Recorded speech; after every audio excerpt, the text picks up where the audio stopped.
India की सबसे ज़्यादा फ्यूल एफिशिएंट और सबसे ज़्यादा माइलेज देने वाली car is here.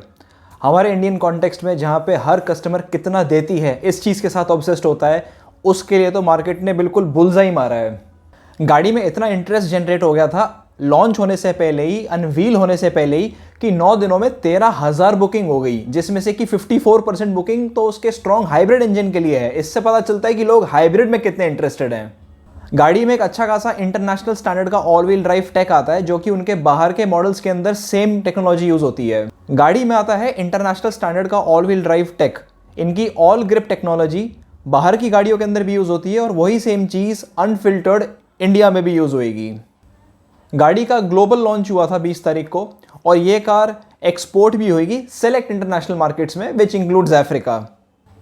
Hi everyone, अभी रिसेंटली ग्रैंड विटारा लॉन्च हुई, काफ़ी बज़ था, बहुत इंटरेस्ट था, काफ़ी बातें चल रही हैं इसके बारे में। तो मुझे भी लगा कि मैं भी इसके इनिशियल इंप्रेशंस, ऑब्जर्वेशंस, इसका पूरा ब्रोशर पढ़ के और इसके सारे रिव्यूज़ देख के अपने हिसाब से मैं एक ओवरव्यू दूँ कि ये कार कैसी है, इसके क्या फीचर्स हैं, क्या पॉजिटिव्स हैं, क्या नेगेटिव्स हैं, दोनों मॉडल्स माइल्ड हाइब्रिड और स्ट्रॉन्ग हाइब्रिड, इनके बीच में क्या कंपैरिजन है।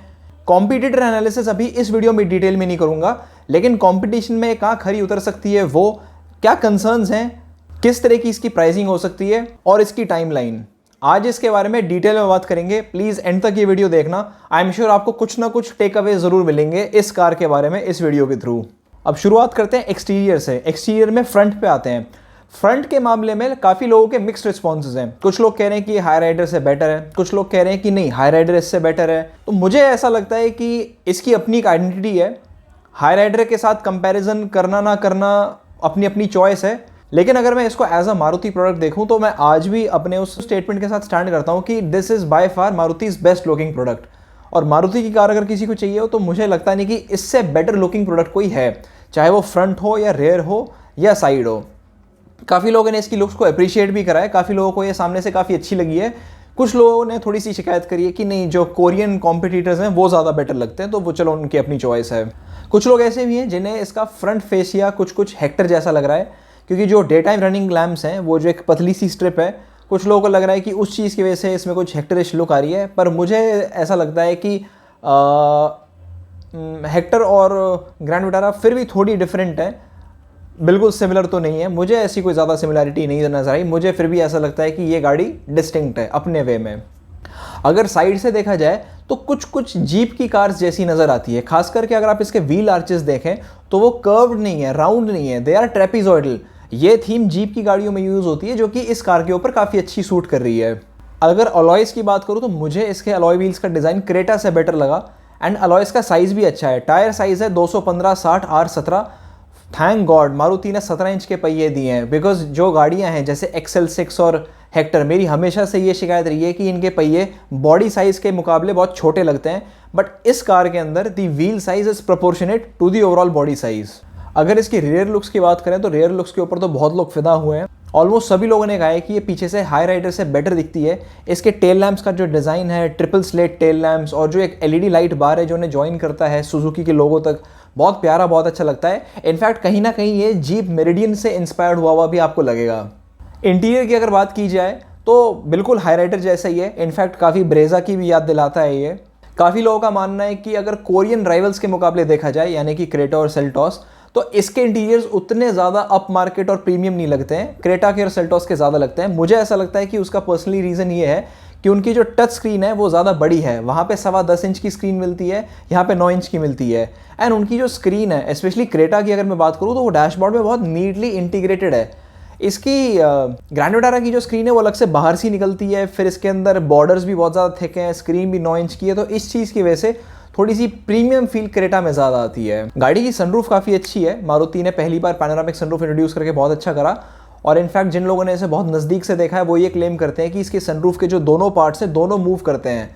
पहला पार्ट जब पूरा पीछे तक आ जाता है, then the second glass area also moves, तो ये काफ़ी एक अच्छा टच है। अदरवाइज यूजुअली गाड़ियों के पैनोरामिक सनरूफ में जो सेकंड पोर्शन होता है, रेयर पोर्शन, वो फिक्स्ड रहता है। माइलेज की बात करें तो आहा, स्ट्रॉन्ग हाइब्रिड ने तो कमाल ही मचा दिया। क्लेम्ड माइलेज 27.97, 28 किलोमीटर पर लीटर की माइलेज तो आज तक किसी गाड़ी ने नहीं क्लेम करी। अगर हाइब्रिड इंजन्स की भी मैं बात करूं this car comes at the first spot, top spot mileage के मामले में। होंडा सिटी हाइब्रिड इलेक्ट्रिक भी सेकंड नंबर पे आती है। मारुति को पता है कि इंडियन कस्टमर्स का दिल जीतने का तरीका यही है कि फ्यूल एफिशिएंसी अच्छी दे दो। खैर अगर माइल्ड हाइब्रिड की बात करूं तो फ्यूल एफिशिएंसी वहां पे भी कम नहीं है। जो मैनुअल ट्रांसमिशन है वो देता है 21.11 kmpl, जो ऑटोमेटिक है वो देता है 20.58 kmpl, और जो all wheel drive all grip model है जो मैनुअल ट्रांसमिशन में आता है वो देता है 19.38 kmpl। अब काफ़ी सारे लोग कह रहे हैं कि हमें 4 व्हील ड्राइव चाहिए होगा तो हम स्कॉर्पियो लेंगे, ये लेंगे या कोई भी गाड़ी लेंगे।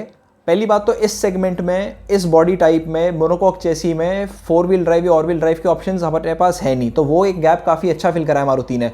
और दूसरी बात, आप कोई भी 4 व्हील ड्राइव ले लो, मुझे नहीं लगता कि कोई भी 4x4 व्हीकल 19.38 की माइलेज दे सकती है, वो भी पेट्रोल में।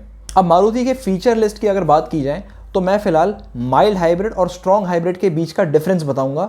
जो डिटेल्ड फीचर लिस्ट है वो मैंने ऑलरेडी ग्रैंड विटारा के ऊपर एक वीडियो बना रखी है, आप आई बटन में उसको चेक कर सकते हैं। वहां पे मैंने काफी डिटेल में इसके सारे फीचर्स की डिस्कशन करी थी। अभी फिलहाल इस वीडियो के अंदर mild hybrid and strong hybrid के फीचर लिस्ट के डिफरेंस की बात करता हूं मैं।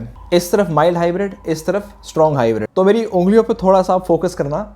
माइल्ड हाइब्रिड में आता है dual tone interior with silver accent, वहीं पे स्ट्रॉन्ग हाइब्रिड में आता है single tone all black interior with gold accent, black roof rail, silver roof rail, silver skid plate, dark grey skid plate, 4.2 inches का information display, 7 inch TFT digital instrument cluster, Arkamys sound tuning music system, premium sound music system.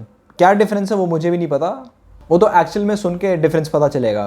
Ambient light सिर्फ door spot में है, ambient light door spot और instrument panel line में भी है। इसमें मिलते हैं आपको ऑटोमेटिक के लिए पेडल शिफ्टर्स और मैनुअल के लिए गियर शिफ्ट इंडिकेटर, वो इसमें नहीं है क्योंकि इसमें ECVT ट्रांसमिशन आता है। इसमें मिलता है आपको ऑल ग्रिप के लिए ड्राइव मोड सेलेक्टर। जो ऑल ग्रिप है 4 व्हील ड्राइव, वो सिर्फ माइल्ड हाइब्रिड इंजन और मैनुअल ट्रांसमिशन के साथ आता है, वो स्ट्रॉन्ग हाइब्रिड के साथ नहीं आता। तो अगर आप ऑल ग्रिप लेते हैं तो उसमें ड्राइव मोड सेलेक्टर मिलता है जो यहाँ अवेलेबल नहीं है। सिमिलरली ऑल ग्रिप के अंदर हिल डिसेंट कंट्रोल मिलता है जो कि इसमें नहीं है क्योंकि इसमें ऑल ग्रिप नहीं है।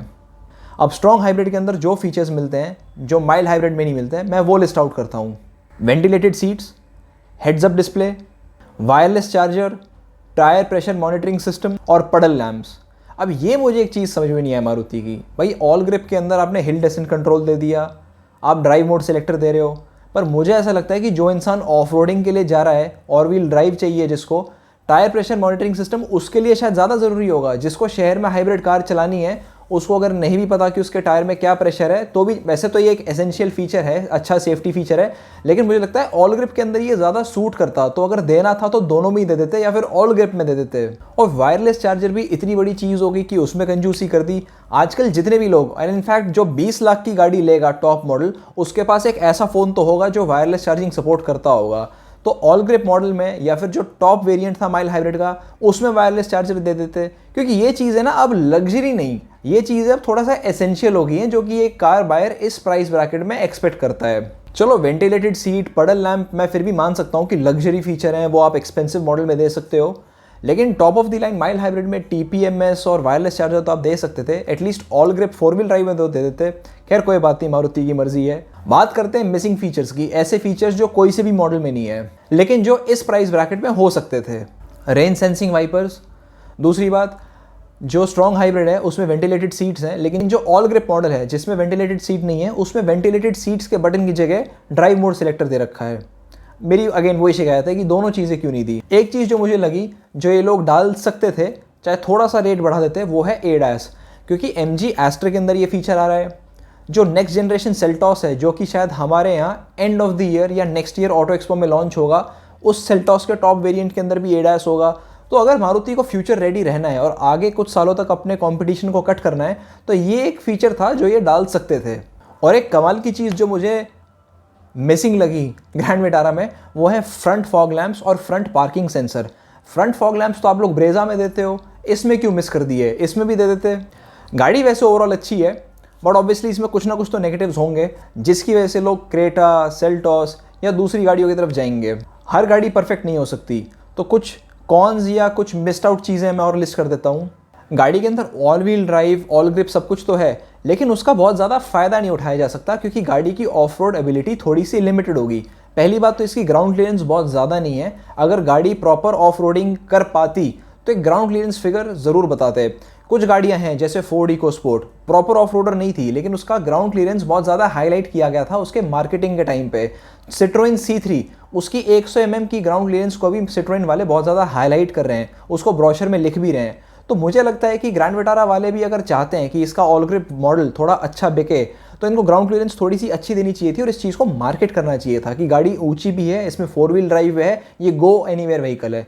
दूसरी बात, इसके फ्रंट ओवरहैंग भी थोड़े ज़्यादा हैं जिसकी वजह से इसका अप्रोच एंगल भी कम होगा, तो इसके अंदर of road capability in spite of having 4 wheel drive काफ़ी लिमिटेड रहेगी। दूसरी चीज़, स्ट्रॉन्ग हाइब्रिड काफ़ी अच्छी फ्यूल एफिशिएंसी देता है, मैं मानता हूँ, but it comes at a price. हाँ, पैसे देने वाला जो प्राइस है, जो कीमत है वो तो है ही, उसके अलावा बूट स्पेस बिल्कुल हैम्पर हो चुकी है। अगर आप फोटोज़ देखेंगे या फिर आपने वॉक अराउंड वीडियोस देखी होगी, आपने देखा होगा कि बूट स्पेस तो बिल्कुल पिचक चुकी है बिकॉज उसके नीचे बैटरी डलती है बूट के नीचे। अब मारुति वाले इतने स्मार्ट हैं, इन्होंने बूट स्पेस कहीं मेंशन ही नहीं करी है, बूट स्पेस को तो छुपा गए। अरे कब तक छुपाओगे, कभी ना कभी कोई ना कोई बंदा आपकी गाड़ी का टेस्ट ड्राइव लेगा और बूट स्पेस को डिस्क्लोज कर देगा। तो ठीक है, आप लोग बता सकते हैं कि आपकी बहुत अच्छी टेक्नोलॉजी है, आपका बूट स्पेस हैम्पर हो गया है, लेकिन बूट स्पेस कभी ना कभी आउट होएगा और ये एक थोड़ा सा नेगेटिव जाएगा। तीसरी चीज़ है, बड़ी बेसिक सी चीज़ थी, पता नहीं मारुति कैसे मार खा गई। सनरूफ बहुत अच्छी है, मैं मानता हूँ, लेकिन सनरूफ का जो शेड है वो थोड़ा ट्रांसपेरेंट है, वो ओपेक नहीं है। तो अगर आप उसको बंद कर दोगे तो भी अच्छी खासी धूप आएगी गाड़ी के अंदर। थोड़ा सा और फैब्रिक लगा के थोड़ा कर देते उसको ओपेक, क्या जा रहा था। टच स्क्रीन आप लोगों ने यार सीधा ब्रेजा वाली उठा के डाल दी। जो ब्रेजा का टॉप मॉडल है जिसमें 9 इंच की टच स्क्रीन आती है, वही एज इट इज़ उठा के ग्रैंड विटारा में चिपका दी। अगर कोई इंसान थोड़ा सा प्रीमियम दे रहा है, थोड़े से ज़्यादा पैसे दे रहा है, तो थोड़ी सी बड़ी टच स्क्रीन लगा देते। यहाँ पे क्रेटा और सेल्टोस आपसे जीतती है, वो 10.25 इंचेस की टच स्क्रीन दे रहे हैं जो कि अल्काजार में भी आ रही है, और बल्कि इनफैक्ट सिट्रोइन C3 जो कि छोटी सी गाड़ी है उसमें भी 10 इंच का टच स्क्रीन है। सो आप लोगों को पता ही है भाई कि इंडियन कस्टमर्स को ये टच और फीचर्स काफ़ी अच्छे लगते हैं, तो 9 इंच की टच स्क्रीन दे के क्यों कॉम्प्रोमाइज़ कर दिया, थोड़ा सा ज़्यादा बड़ा दे देते, थोड़ा डिज़ाइन अच्छा कर देते टच स्क्रीन का, इसी से आपकी सेल्स और ज़्यादा बूस्ट हो जाती। अब इस गाड़ी को लेके मेरे मन में कुछ कंसर्न्स हैं कि गाड़ी मार्केट में वैसे तो अच्छा परफॉर्म करेगी, बट कहाँ पे ये हिट ले सकती है। पहली बात, अगर इनका जो टॉप वेरिएंट है अल्फा, उसका जो ऑल ग्रिप मॉडल है, अगर वो 20 लाख के आसपास या 19 लाख भी टच करता है तो बहुत सारे लोग स्कॉर्पियो एन की तरफ जाएंगे, क्योंकि आपको स्कॉर्पियो एन के भी कुछ वेरिएंट्स 4 व्हील ड्राइव में उस प्राइस ब्रैकेट में मिल जाएंगे। इनफैक्ट स्कॉर्पियो एन तो आपको ये ऑप्शन भी दे रहा है कि आप 4 व्हील ड्राइव के साथ साथ ऑटोमेटिक ट्रांसमिशन ले सकते हैं। मैं मानता हूं कि वो महंगा है, बट ऑप्शन तो है। आप लोगों ने तो, मारुति वालों ने तो ऑल व्हील ड्राइव दे के ऑटोमेटिक का स्कोप ही खत्म कर दिया। जो बंदा पैसे दे सकता है, जो अफोर्ड कर सकता है, उसे ऑप्शन तो दो। दूसरी बात, गाड़ी का इंजन ऑलरेडी काफ़ी लोगों को ब्रेजा में अंडर पावर्ड लग रहा है। ग्रैंड विटारा ब्रेजा से बड़ी भी है, हैवी भी है, ऊपर से ऑल व्हील ड्राइव यानी कि ऑल ग्रिप टेक्नोलॉजी अगर लगाओगे तो वेट और ज़्यादा बढ़ जाता है। तो अगर आप all wheel drive, manual transmission, mild hybrid engine लोगे तो गाड़ी आपको सीरियसली काफ़ी अंडर पावर्ड महसूस हो सकती है। तीसरी चीज़, all wheel drive plus automatic का ऑप्शन नहीं है। अगर किसी को ऑटोमेटिक चाहिए तो उसे सिर्फ 2 व्हील ड्राइव मॉडल मिलेगा। जिस इंसान को 2 व्हील ड्राइव ही चलाना है और ऑटोमेटिक चाहिए तो ज़रूरी नहीं है कि वो ग्रैंड विटारा पे जाए, उसके पास और ज़्यादा ऑप्शंस खुल जाते हैं। उसके पास क्रेटा भी है, सेल्टोस भी है। अगर आप लोग ऑल व्हील ड्राइव ऑटोमेटिक के साथ देते तो आप क्या कर सकते थे कि कंपटीशन को और अच्छे से कट कर सकते थे, क्योंकि जिसके पास AWD प्लस AT की चॉइस होती वो आप ही के पास आता, वो सेल्टोस या क्रेटा की तरफ देखता नहीं। चौथी चीज़ कि जो 5 स्पीड मैनुअल ट्रांसमिशन है, इसकी बहुत लोगों ने शिकायत करी है, ब्रेजा में भी, XL6 में भी, कि ये काफ़ी less number of gear ratios हैं। एक 6th गियर ज़रूर होना चाहिए था। 100 किलोमीटर/आवर पे क्रूजिंग स्पीड पे जब आदमी 5th गियर लगाता है तो गाड़ी के इंजन के RPM बहुत ज़्यादा हाई होते हैं। ऑटोमेटिक में तो चलो 6 गियर हैं, लेकिन अगर किसी को ऑल व्हील ड्राइव चाहिए तो वो ऑटोमेटिक नहीं ले सकता, तो कम से कम मैनुअल में 1 गियर एक्स्ट्रा कर देते। इसके अलावा अगर मैं एडवांटेजेस की बात करूं तो चलो खैर, मैं मानता हूं और मारुति वाले ही मानते हैं कि गाड़ी अंडर पावर्ड फील हो सकती है, लेकिन फिर वही बात कि all wheel drive plus manual transmission, वो भी इस प्राइस ब्रैकेट के अंदर, आपको इतनी ज़्यादा फ्यूल एफिशिएंसी 19.58 की कोई गाड़ी नहीं दे सकती। तो कहीं ना कहीं तो यार ट्रेड ऑफ होता है। आपको पावर चाहिए तो आपका तेल का बिल ज़्यादा आएगा, आपको फ्यूल एफिशिएंसी चाहिए तो आपको पावर में कॉम्प्रोमाइज़ करना पड़ेगा। So there is always a trade off. आप कम पैसे के अंदर ज़्यादा पावर भी ले लो, ज़्यादा फ्यूल एफिशिएंसी भी ले लो, ऐसी तो कोई गाड़ी बनी नहीं। ये गाड़ी उन कस्टमर्स को बहुत अच्छे से कैटर करती है जिनको ऑल व्हील ड्राइव टेक्नोलॉजी भी चाहिए, एक SUV स्टैंड भी चाहिए, और दूसरी तरफ कुछ ऐसे कस्टमर्स भी जिन्हें EV टेक्नोलॉजी चाहिए। तो ये गाड़ी बेसिकली ऐसे सेगमेंट को कैटर करती है जहाँ पे काफ़ी बड़ा गैप था जिसे कोई कार मेकर अब तक कैप्चर नहीं कर पा रहा था। वेल, अगर प्राइस की बात करी जाए तो ऑफिशियली तो मारुति ने अभी तक कुछ भी अनाउंस नहीं करा है, लेकिन जो बहुत सारे नेक्सा के डीलर्स हैं उन्होंने अपने कस्टमर्स को ये कहा है कि जो इसका top of the line alpha plus variant है, जो कि स्ट्रॉन्ग हाइब्रिड का टॉप मॉडल है, वो एक्स शोरूम 20 लाख से ज़्यादा का नहीं पड़ेगा, क्योंकि मारुति को भी पता है कि 20 लाख से ज़्यादा की अगर आप गाड़ी निकालोगे तो उसका किजाशी या पुरानी ग्रैंड विटारा वाला हाल होगा कि उसे कोई भी नहीं लेगा। तो मुझे लगता है कि अगर अंडर 20 लाख आपको स्ट्रॉन्ग हाइब्रिड इंजन मिल रहा है तो it can be worth it. अगर टाइमलाइन की बात करी जाए तो गाड़ी की प्रोडक्शन अभी तक स्टार्ट नहीं हुई है, वो सेकेंड हाफ ऑफ अगस्त में होगी। गाड़ी का launch, price reveal, test drive, showroom में आना, डिलीवरी होना, ये सब कुछ सितंबर में होगा। इनफैक्ट डिलीवरीज तो एंड सितंबर में ही मान के चलो। कहीं ना कहीं काफ़ी सारे कस्टमर्स काफ़ी डिससेटिस्फाइड हैं कि जब मारुति गाड़ी डिलीवर ही एंड सितंबर में कर रही है, जब प्रोडक्शन ही अगस्त में स्टार्ट हो रहा है, तो इतनी ज़्यादा हाइप, इतनी ज़्यादा बज़ इतनी जल्दी क्यों क्रिएट कर दी। 11 जुलाई से इन्होंने प्री बुकिंग स्टार्ट कर दी, 2 महीने पहले से बुकिंग चल रही है। आदमी को प्राइस नहीं पता, लोगों ने गाड़ी नहीं देखी, लोगों ने गाड़ी चला के नहीं देखी, कुछ आइडिया नहीं है कि गाड़ी कैसी होगी, क्या होगी, कितने की मिलेगी, लेकिन प्री बुकिंग स्टार्ट है, 11-11 हज़ार रुपये देते रहो। तो इसकी वजह से काफ़ी सारे कस्टमर्स फ्रस्ट्रेटेड फील कर रहे हैं। पहले तो नहीं कर रहे थे क्योंकि उन्हें यह था कि भी हम प्री बुक कर रहे हैं, लेकिन 20 जुलाई को सब कुछ पता चल जाएगा, प्राइस रिवील हो जाएगा, गाड़ी चलाने को मिलेगी। बट 20 जुलाई को क्योंकि प्राइस रिवील नहीं हुआ, टेस्ट ड्राइव व्हीकल नहीं आ रही शोरूम में अभी तक, तो it was a big let down. एंड हो सकता है काफ़ी सारे लोग अपनी बुकिंग फिर कैंसिल कर दें कि पता नहीं यार कितने की आएगी, रहने दो। तो this is a bad move I think. अगर प्री बुकिंग चल रही है तो फिर price reveal, test drive vehicle सब कुछ टाइमली अवेलेबल होना चाहिए। इस मामले में स्कॉर्पियो ने ठीक करा, गाड़ी की टेस्ट ड्राइव भी हो चुकी है, गाड़ी के रिव्यूज़ भी ऑनलाइन अवेलेबल हैं, गाड़ी का प्राइस रिवील भी हो चुका है, एंड गाड़ी के प्री बुकिंग 30 जुलाई को स्टार्ट होएगी। तो कस्टमर्स अगर बुक करना भी चाहेंगे तो उन्हें पहले से ही गाड़ी के बारे में सब कुछ पता होगा, वो शोरूम में जाके गाड़ी देख सकते हैं। खैर, कस्टमर रिस्पॉन्स तो बहुत अच्छा रहा है। मारुति के मुताबिक अब तक ब्रेजा प्लस ग्रैंड विटारा दोनों मिला के 73,000 बुकिंग्स हो चुकी हैं दोनों गाड़ियों की। वाह। और अगर सिर्फ ग्रैंड विटारा की बात करी जाए तो 13,000 बुकिंग 9 दिनों में 11 से 19 जुलाई तक हो चुकी हैं, and more than 50% of the people are interested in the strong hybrid tech. अगर मारुति इस गाड़ी को सही तरीके से प्राइस कर देता है then definitely this car can prove to be a hit. I hope आप लोगों को ये एनालिसिस वाली वीडियो देख के गाड़ी के बारे में काफ़ी कुछ पता चला हो। अगर फिर भी कुछ क्वेश्चंस हैं जो आपको लगता है कि इस वीडियो में कवर नहीं हुए हैं, do post them in the comment section. And आप लोगों को अगर फर्दर कुछ इन्फॉर्मेशन शेयर करनी हो या कुछ भी डिस्कस करना हो, the comment box is open for all. Thank you, bye.